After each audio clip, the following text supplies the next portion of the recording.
Graças e paz, irmãos em Cristo.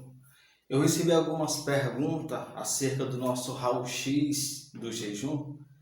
Alguns perguntando se há um texto que trata do jejum parcial.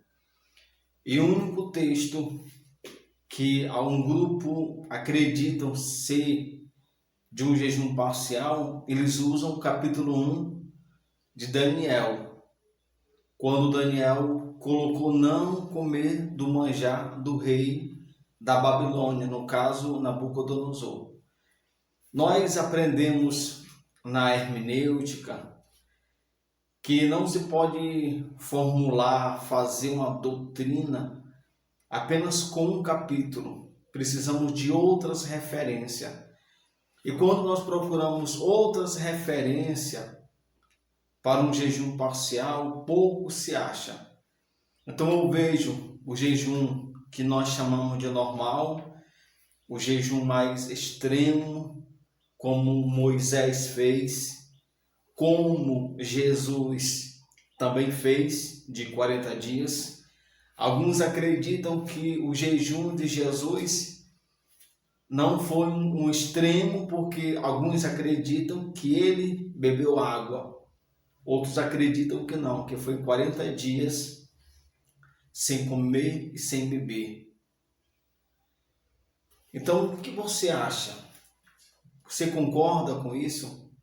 Você acredita no jejum parcial, normal ou extremo?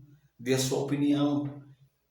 Eu acredito que, olhando as escrituras, a gente vê um jejum que é se abster de alimentação total, nem comer, nem beber água dentro de uma direção de Deus, dentro de um propósito de Deus. Quando você colocar um propósito de tantos dias, Deus vai honrar.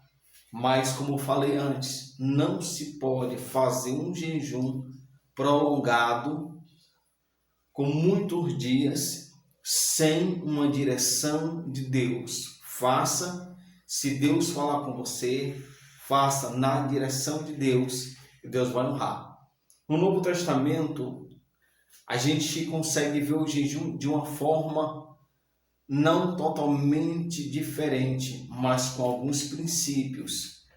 Eu quero compartilhar com você o capítulo 9 do Evangelho de Mateus, o versículo 14 e 15, quando o texto diz assim: Então vieram ter com eles os discípulos de Jesus, de João, dizendo: Porque nós, os fariseus, jejuamos com frequência, mas os teus discípulos não jejuam.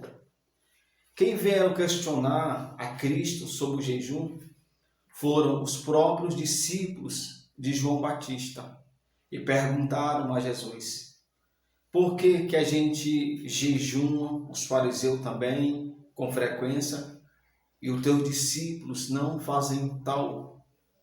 E a resposta de Jesus foi essa, no versículo 15. E disse-lhes Jesus: podem os convidados do noivo estar de luto, enquanto o noivo está com ele? E por que Cristo usou esta palavra luto, se eles estão com o noivo? O jejum no Novo Testamento não é um jejum de busca de poder. No caso aqui, a palavra poder no grego, dínamos. Não é esse poder como muito se prega. Por que os discípulos não estavam jejuando?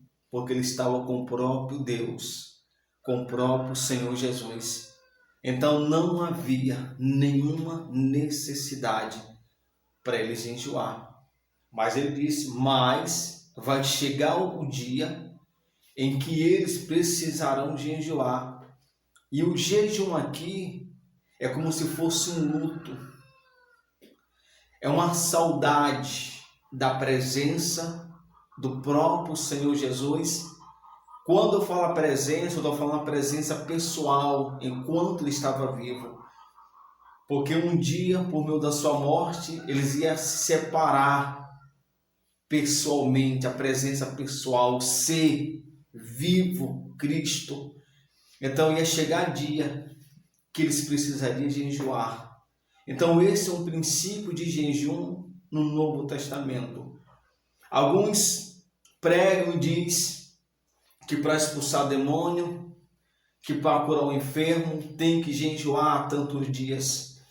Se nós caminharmos por esse caminho, nós vamos distorcer as verdades desta palavra e o princípio desta palavra. Porque não é o meu jejum, não é a minha oração em si.